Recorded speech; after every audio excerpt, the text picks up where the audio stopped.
আর ঈদ উপলক্ষে যাত্রী পরিবহন নির্বিঘ্ন করার জন্য সড়ক, নৌ ও রেলপথে যাতে অতিরিক্ত যাত্রী বোঝাই না করা হয়, অতিরিক্ত ভাড়া আদায় না করা হয়, সেই লক্ষ্যে সংশ্লিষ্ট বিভাগ এবং সংস্থাকে নির্দেশনা দিয়েছে। আপনারা সবাই জানেন যে ঈদের সময় অনেক সময় যে লঞ্চ চালারা ভাড়া বাড়ায় দেয়, তারপরে বাস চালারা অনেক সময় ভাড়া বাড়ায় দেয়, এবং তারা বলে যদি না আমরা লিমিটের মধ্যে, এটা যেন না হয়, তা আমরা সংশ্লিষ্ট কর্তৃপক্ষকে বলছি যে সরকার কর্তৃক যে নির্ধারিত ভাড়া, ওই ভাড়াটা শুধু তারা নেবে, বেশি ভাড়া যেন কেউ নিতে না পারে।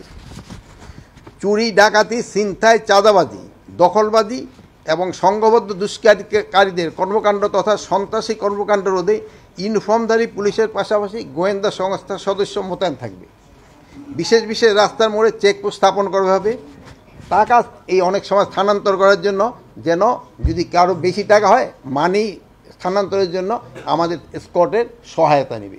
আমরা পুলিশ এ ব্যাপারে সহায়তা করব যে তারা বড় ধরনের টাকা এক জায়গায় থেকে অন্য জায়গায় স্থানান্তর করতে চায়। আর একটা জিনিস বলা হয়েছে, ঈদের পূর্বে গার্মেন্টস এবং শিল্প কারখানার শ্রমিকদের বেতন বোনাসটা পরিশোধ করে দিতে হবে, যেটা তাদের ডিউ। অনেক সময় আছে তারা যদি আনডিউ কোনো কিছু ডিমান্ড করে, ওইটা না, বাট যেটা তাদের ডিউ এবং যেটা বাস্তবসম্মত, ওইটা মালিকদের পরিশোধ করে দিতে হবে।